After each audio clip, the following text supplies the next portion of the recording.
Abdominal migrain bukanlah sakit kepala sebelah seperti yang umumnya diketahui. Sesuai dengan namanya, abdominal migrain atau migrain perut adalah kondisi nyeri pada perut. Namun, masalah ini sering terjadi sebagai reaksi terhadap pemicu yang sama dengan sakit kepala migrain. Saat terjadi, gangguan ini dapat menimbulkan rasa sakit yang parah hingga menyebabkan mual, kram, dan muntah-muntah. Abdominal migrain merupakan penyebab tersering dari nyeri perut kronik dan berulang pada anak di usia 5 hingga 9 tahun, tetapi bisa juga terjadi pada orang dewasa. Gangguan pada perut ini lebih sering terjadi pada anak perempuan dibandingkan anak laki-laki. Gangguan ini diakui sebagai sindrom episodik yang mungkin terkait dengan migrain yang bisa disebabkan oleh faktor keturunan. Dengan begitu, anak-anak yang kerap mengalami gangguan ini dapat tumbuh menjadi orang dewasa dengan risiko migrain yang tinggi. Jika anak ibu kerap mengalami gangguan ini, ada baiknya segera mendapatkan pemeriksaan dokter. Penyebab terjadinya abdominal migrain hingga kini belum diketahui secara pasti. Kemungkinan masalah ini terjadi ada hubungan dengan zat-zat kimia di dalam tubuh, yaitu histamin dan serotonin. Selain itu, perasaan kesal atau khawatir dipercaya dapat meningkatkan risiko seseorang alami gangguan ini karena ada hubungan antara usus dan otak. Beberapa jenis makanan, seperti coklat, makanan yang mengandung monosodium glutamat, MSG, sitrus, kafein, keju, minuman berkarbonasi, mengandung zat pewarna dan perasa, serta daging yang diproses dengan nitrit, dapat memicu abdominal migrain pada beberapa orang. Pemicu lainnya yang dapat menimbulkan abdominal migrain, antara lain cahaya yang sangat terang, kualitas tidur yang kurang baik, dalam perjalanan, puasa dalam waktu yang lama, dan stresor di sekolah maupun keluarga. Menelan banyak udara juga dapat memicu nyeri di perut ini akibat kembung dan kesulitan untuk makan. Situasi tertentu dapat menjadi faktor risiko serangan abdominal migrain. Pemicunya pun dapat bervariasi pada setiap orang. Namun faktor risiko umum biasanya 1. Stres, seperti stres sekolah atau kehidupan keluarga. 2. Kualitas tidur yang buruk dan pola tidur yang tidak teratur. 3. Puasa berkepanjangan. 4. Dehidrasi. 5. Melakukan perjalanan dan mabuk perjalanan. 6. Olahraga. 7. Mengonsumsi makanan yang banyak kandungan amina, seperti buah jeruk, coklat, keju, salami, dan ham. 8. Mengonsumsi makanan dengan tambahan penyedap, pewarna, dan monosodium glutamat, MSG. 9. Lampu ruangan yang berkedip karena rusak. 10. Mengonsumsi lebih dari 200 mg kafein. Gejala pada abdominal migrain seringkali terjadi tiba-tiba dan berat, tanpa tanda-tanda sebelumnya. Penyakit ini dapat menimbulkan rasa sakit di bagian tengah tubuh atau di sekitar pusar, yang disebut sakit perut garis tengah. Migrain pada perut ini adalah episode berulang dari sakit perut sedang hingga parah yang terjadi antara 1 sampai 72 jam. Pengidap penyakit ini biasanya akan mengalami gejala berupa 1. Nyeri pada pertengahan perut atau di sekitar pusar. 2. Nyeri dapat terasa sedang hingga berat. 3. Biasanya nyerinya difus atau tidak dapat ditunjuk dengan pasti. 4. Nyeri dapat berulang dalam beberapa minggu atau beberapa bulan, dan biasanya ada pola gejala yang khas pada pengidap. 5. Merasa mual atau muntah. 6. Wajah yang pucat atau memerah. 7. Lemas dan tidak bertenaga. 8. Kehilangan nafsu makan. 9. Memiliki bayangan gelap di bawah mata. 10. Terdapat kantung hitam di bawah mata. Diagnosis dari abdominal migrain seringkali sulit dilakukan karena anak-anak sulit menjelaskan keluhan yang dialaminya antara migrain perut dengan sakit perut, flu perut, dan gangguan pada perut lainnya. Seperti halnya gangguan migrain yang lain, tidak ada tes diagnostik untuk mengkonfirmasi penyakit ini. Diagnosis dapat dicapai dengan melihat riwayat medis keluarga, pemeriksaan fisik, dan melakukan pemeriksaan penunjang untuk menyingkirkan penyebab lainnya yang bisa menimbulkan gejala serupa. Meski begitu, penentuannya bisa dilakukan melalui kriteria ICHD-3.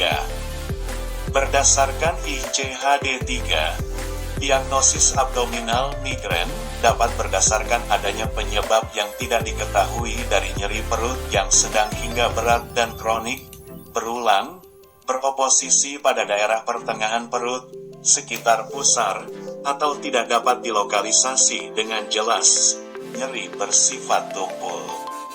Serangan biasanya berlangsung selama 2-72 jam tanpa pengobatan dan pengidap biasanya tidak merasakan gejala di antara serangan.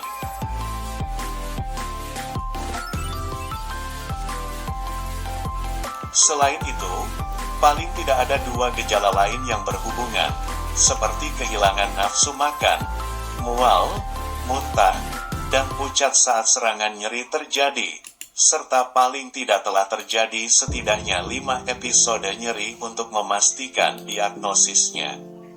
Perlu dilakukan pemeriksaan lebih lanjut oleh dokter untuk dapat membedakan abdominal migrain dari kemungkinan penyebab lain dari gejala yang dirasakan, seperti yang disebabkan oleh gangguan saluran cerna, gangguan susunan saraf pusat, gangguan metabolik, penyebab urogenital, penyakit hematologi, onkologi, infeksi, rematik, dan sebagainya.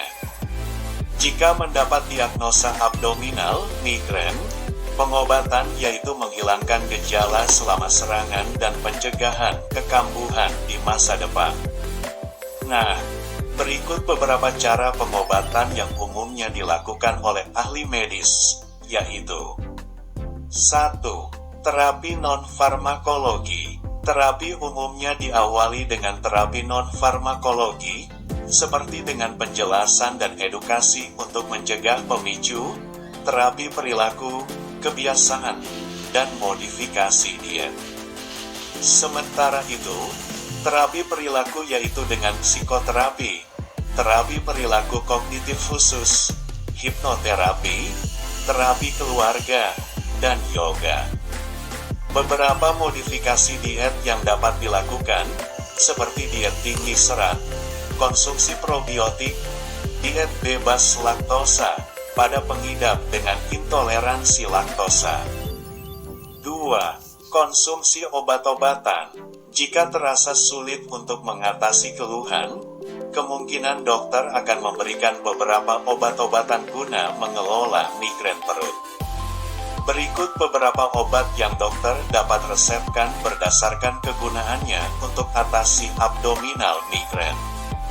1. NSAID atau acetaminophen yang berguna untuk menghilangkan rasa sakit. 2. Triptan, obat yang berguna untuk mengatasi sakit kepala migrain dan mampu mencegah gejala berkembang. 3. Obat antimual. Obat ini bekerja untuk memblokir bahan kimia pada otak yang memicu terjadinya muntah. Seperti halnya sakit kepala migrain, salah satu cara utama untuk mencegah abdominal migrain adalah menghindari pemicunya. Semua anggota keluarga beserta dokter perlu bekerja sama untuk mengidentifikasi pemicu yang spesifik guna penyusunan strategi lebih baik agar dapat menghindari pemicunya dengan maksimal. Ada beberapa efek samping dari beberapa obat abdominal migrain, antara lain pusing, mual, diare, penglihatan kabur, lemas, serta tangan dan kaki menjadi dingin. Jika kamu mengalami gejala-gejala tersebut, ada baiknya segera berdiskusi dengan dokter. Selain itu, obat-obatan yang digunakan untuk atasi gangguan pada perut ini juga hanya bisa dibeli dengan resep dokter untuk menghindari hal-hal yang tidak diinginkan. 3. Perubahan gaya hidup. Penanganan abdominal migrain juga bisa dengan mengubah gaya hidup, perilaku, atau kebiasaan. Cobalah untuk berbaring di ruangan yang gelap dan sunyi untuk meredakan gejala. Selain itu, beberapa perubahan gaya hidup ini dapat membantu meredakan serangan abdominal migrain, yaitu 1. Cukup tidur. 2. Minum cukup air. 3. Konsumsi makanan bergizi secara teratur. 4. Rutin berolahraga. 5. Kelola stres. Kamu juga bisa melakukan perubahan gaya hidup disertai dengan pengobatan dari resep dokter untuk merasakan manfaat yang lebih efektif.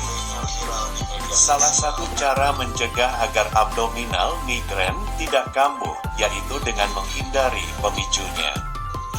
Dengan bantuan orang tua dan dokter, anak-anak yang mengidap abdominal migrain dapat mengetahui hal apa saja yang menjadi pemicunya. Ibu perlu mencatat keseharian anak tentang makanannya, kegiatan yang dilakukan, konsumsi obat atau vitamin, dan sesuatu yang dapat memicu terjadinya stres atau cemas. Jika makanan yang jadi penyebabnya, pastikan untuk menghindarinya. Anak yang mengidap migrain perut perlu mempelajari perubahan keseharian yang lebih bersih. Pastikan untuk mengonsumsi makanan bergizi dengan banyak serat, berolahraga setiap hari dengan tidur yang cukup, hingga mempelajari cara mengelola emosi dan mengatasi masalah. Abdominal migrain yang terus dibiarkan dapat berkembang menjadi migrain sefalik, migrain kepala, meskipun nyeri pada perutnya sudah sembuh pada sebagian besar pengidap. Selain itu, abdominal migrain dapat terus terjadi bahkan jika sudah dewasa. Jika anak mengalami keluhan nyeri perut yang kronik dan berulang, serta gejala lain yang mengarah pada abdominal migrain, segeralah periksakan kepada dokter terdekat.